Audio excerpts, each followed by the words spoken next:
Hello అండి. Welcome to our channel Swapna Vijay gardening vlogs. అందరు ఎలా ఉన్నారు? ఈరోజు గార్డెనింగ్ వీడియో కాకోకుండా ఒక కొత్త వీడియోతో అయితే మీ ముందుకు వచ్చానండి. ఒక అక్క ఎప్పటినుంచో నన్ను హోమ్ టూర్ చేయండి అని అడుగుతూ ఉంది.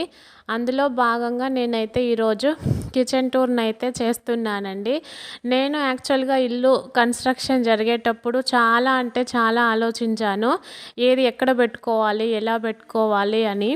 నెక్స్ట్ అందరూ ఆలోచిస్తూ ఉంటారండి. కొత్తగా కన్స్ట్రక్షన్ జరుగుతున్న వాళ్ళకైతే ఏది ఎట్లా చేసుకోవాలి, ఎట్లా ఉంటే బాగుంటుందనే ఆలోచనలు అయితే మైండ్లో ఎప్పటికీ తిరుగుతూనే ఉంటాయి. అయితే నేను ఇక్కడ కొన్ని జాగ్రత్తలు అయితే చెప్తానండి. అవి కొత్తగా కట్టుకునే వాళ్ళకు యూజ్ అవుతాయని చెప్తున్నాను. ఫస్ట్ టిప్ వచ్చేసి, నేను కిచెన్లో ఉండే లైట్ యొక్క స్విచ్ పాయింట్ అనేది, ఎలక్ట్రిక్ స్విచ్ పాయింట్ అనేది హాల్లోనే పెట్టించుకున్నానండి. ఎప్పుడైతే హాల్ నుంచి కిచెన్లోకి ఎంటర్ అవుతామో ఆ వాల్ దగ్గర పెట్టించుకున్నాను. అక్కడ స్విచ్ ఆన్ చేసుకొని నేను కిచెన్లోకి అయితే వస్తానండి. ఎందుకంటే నైట్లో కిచెన్లోకి వెళ్ళాలంటే నైట్లో కిచెన్లోకి వెళ్ళి కిచెన్లో లైట్ వేసుకునే దానికంటే హాల్లోనే వేసుకొని కిచెన్లోకి వచ్చేది నాకు కొంచెం బెటర్ అనిపించింది. అందుకోసము నేను హాల్లోనే కిచెన్లోకి ఎంటర్ అయ్యే దగ్గర పెట్టించుకున్నాను. నెక్స్ట్ టిప్ వచ్చేసి సింక్ అండి. సింక్ పెట్టుకునేటప్పుడు మనం నిల్చొని తోముకుంటాం కదా పాత్రలన్నీ, మన సైడుగా ఉండేలాగా చూసుకోండి. గోడ సైడు ఎక్కువ పెట్టినామనుకోండి, మనం గిన్నెలు తోమేటప్పుడు వంగి తోమాల్సి పడుతుంది. అది కాకోకుండా కొంచెం మన సైడ్ అని పెట్టుకుంటే మనము బాగా తోమొచ్చు. అటు సైడ్ వెళ్ళిందనుకోండి, మనం వంగి తోమాల్సి పడుతుంది. బ్యాక్ పెయిన్ వచ్చే సమస్య అయితే ఉంటుంది. ఇది ఒక చిన్న టిప్ అయితే చూసుకోండి కిచెన్ పెట్టుకునేటప్పుడు. కిచెన్ ప్లాట్ఫాము సింక్ పెట్టేటప్పుడు మీరు వాళ్ళ దగ్గరే ఉండి గమనించుకుంటూ ఉండండి ఏ విధంగా పెడుతున్నారని. అదైతే నేను ఇచ్చే ఇంకొక సజెషను.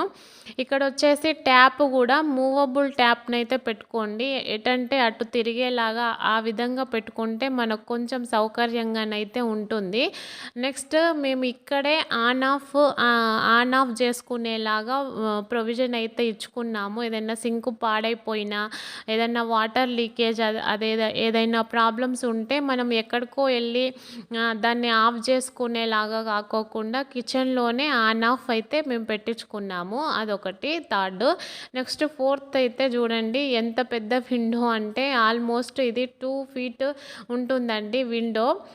ఇంత పెద్ద విండోస్ అయితే ఎక్కడ చూసుండరు నాకు తెలిసి. అంత పెద్ద విండోస్ అయితే పెట్టుకున్నాను. ప్లస్ నేను ఇక్కడ గ్రైనైట్తో కొంచెం స్లాబ్ లాగా చేయించుకొని ఆ విండో దగ్గర అయితే పెట్టించుకున్నాను. అది ఎందుకు పెట్టించుకున్నానంటే ఇక్కడ ఈ 3 ఫ్లవర్ వాజ్లు ఈ విధంగా పెట్టుకోవడానికే దాన్ని పెట్టించుకున్నానండి. ఆ విధంగానే కాదు, వేరే విధంగా కూడా యూజ్ చేసుకోవచ్చు. కానీ బాగుంటుంది ఈ విధంగా పెట్టుకుంటేనైతే, నీట్గా ఉంటుంది. కొంచెము పీస్ఫుల్గా ఉండే అవకాశం అయితే ఉంటుంది. ఇది 2 inches బయటకు వచ్చేలాగా నేనైతే ఇక్కడ ఈ స్లాబ్ను, గ్రైనైట్ స్లాబ్ని అయితే పెట్టించుకున్నాను. ఇది విండోస్ అయితే నేను కొంచెం పెద్దగానే పెట్టించుకున్నానండి, వెంటిలేషన్ బాగా ఉండడం కోసమని. చిన్న చిన్న విండోస్ అయితే ఎక్కడా పెట్టించుకోలేదు, పెద్ద విండోస్నే ఎక్కువగా ప్రిఫర్ చేశాను. ఈ విధంగానైతే నేను విండోస్ పెట్టించుకున్నాను. మా కిచెన్ వచ్చేసి యాక్చువల్గా ఎల్ షేప్ కిచెన్ అండి. ఇక్కడ చూపిస్తున్నాను కదా చూడండి, ఎల్ షేప్ కిచెన్ ఇది. దీని మెజర్మెంట్ వచ్చేసి 9 feet ఏమో వెడల్పు, 11 feet ఏమో పొడవండి. అంత కిచెన్ అయితే నేను తీసుకున్నాను.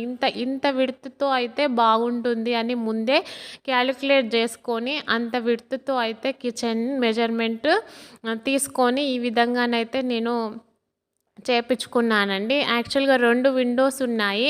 ఒకటి స్టవ్ పెట్టుకునే సైడ్ విండో, నెక్స్ట్ దానికి ఎల్ షేప్లో ఎల్ ఉంటుంది కదా, ఇటు సైడ్ ఒక విండో. 2 విండోస్ ఉన్నాయి. ఆ 2 విండోస్కి నేను ఈ గ్రైనైట్ స్లాబ్ అయితే పెట్టించుకున్నాను. వెంటిలేషన్ బాగుంటుంది. ప్లస్ మనం ఏమన్నా డీప్ ఫ్రై చేసినా ఏం చేసినా కానీ ఆయిల్ ఇంట్లో ఉండకుండా బయటకైతే వెళ్ళిపోతుంది. ఆ విధంగానైతే నేను 2 విండోస్ అయితే పెట్టించుకున్నాను. నెక్స్ట్ ఎలక్ట్రిక్ స్విచ్ పాయింట్లు కూడా జాగ్రత్తగా చూసుకొని పెట్టుకోండి. మీరు ఎక్కడ మిక్సీ పెట్టుకుంటారు, ఓవెన్ అట్లాంటివి ఉంటాయి కదా, మన ఇంట్లో ఏమున్నాయి, ఎన్ని అవసరము అనే దాన్ని బట్టి వాటిని చూసుకొని స్విచ్ పాయింట్స్ అయితే పెట్టుకోండి. నెక్స్ట్ వచ్చేసి ఈ కిచెన్కి ఆపోజిట్లో స్టవ్ పెట్టుకుంటాం కదా, దానికి ఆపోజిట్లో వచ్చేసి ఈ చిన్న కబోర్డ్స్ అయితే చేపించామండి. యాక్చువల్గా కిచెన్ చాలా లగ్జరియస్గా అట్లా ఎక్కువ డబ్బులు పెట్టి అమౌంట్ అంతా ఖర్చు పెట్టి చేయించుకుంటారు. డబ్బు ఉన్న వాళ్ళైతే ఓకే అండి, నేను కొంచెం మిడిల్ క్లాస్ వాళ్ళ గురించి చెప్తున్నాను. మా కిచెన్కి అయితే ఇంత ఈ వుడ్ వర్క్ ఇదంతా చేపించినాం కదా, అంతా ఒక 30,000 to 50,000 లోపల అయిపోయింది. ఎందుకంటే మేము కిచెన్ లోపల పెట్టిందన్నీ గ్రైనైట్ షెల్ఫ్సే అండి. ఎక్కడ ఒక వుడ్ వర్క్ అనేది ఓన్లీ ఇట్లా కవర్ చేయడానికి మాత్రమే యూజ్ చేసాము అంతే. చాలా అంటే చాలా తక్కువ బడ్జెట్లో ఈ కిచెన్ అయితే అయిపోయిందండి. ఇక్కడ ఒక్కటి మాత్రము ఒక బాక్స్ లాగా బాక్స్ టైప్లో వుడ్ వర్క్ చేయించాము. ఇక్కడ కార్నర్ కూడా ప్లేస్ వేస్ట్ కాకోకుండా గ్రైనైట్ మనము స్టెప్స్కు వాడతాం కదా గ్రైనైట్, ఆ గ్రైనైట్నే కట్ చేయించి షెల్ఫ్స్ లాగా వేసామండి కార్నర్లో. ఇది ఫ్రిడ్జ్ కోసం అని ప్రొవిజన్ ఇక్కడ ఇచ్చుకున్నాము. చాలా అంటే చాలా తక్కువ ఖర్చులో అయిపోయింది మా కిచెన్ అయితే. నెక్స్ట్ వచ్చేసి చిమ్నీ గురించి అండి. అయితే ఇక్కడ చూడండి 2 ఆపోజిట్లో విండోస్ ఉన్నాయి కదా, కాబట్టి చిమ్నీ అవసరము లేదనిపించింది నాకు. చిమ్నీ ఎప్పుడు అవసరం పడుతుందంటే ఎయిర్ సర్క్యులేషన్ కాకోకుండా క్లోజ్డ్గా ఉన్న కిచెన్లకి చిమ్నీ అనేది బాగా అవసరం అవుతుంది అనిపించింది. కాబట్టి నేను ఎగ్జాస్ట్ ఫ్యాన్ అయితే పెట్టుకున్నాను అంతే. తక్కువ బడ్జెట్లో కావాలంటే ఏది బెటరు, ఎట్లా మనము చేస్తే మనకు బాగుంటుంది అని ఆలోచించి నేనైతే ఈ విధంగా ఎగ్జాస్ట్ ఫ్యాన్ అయితే పెట్టానండి. నెక్స్ట్ వచ్చేసి ఇక్కడ చూపిస్తున్న స్లాబ్ ఉంది కదా, ఇది 18 ఇంచెసే. యాక్చువల్గా స్టవ్ పెట్టుకునే సైడ్ వచ్చేసి 2 feet పెట్టుకున్నాను, ఇటు సైడ్ వచ్చేసి 18 ఇంచెస్ అంతే పెట్టుకున్నాను. ఎందుకంటే ఇటు సైడు మనము ఓన్లీ పాత్రలు పెట్టుకుంటాం కదా అంతే, మనకు కిచెన్ ఏరియా అనేది కలిసి వస్తుందని ఆ విధంగానైతే పెట్టుకున్నానండి.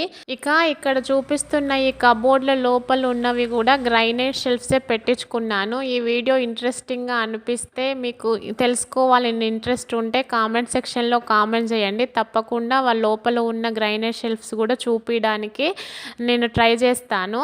ఇదండి ఓవరాల్గా మా కిచెన్ టూర్ అయితే ఇది.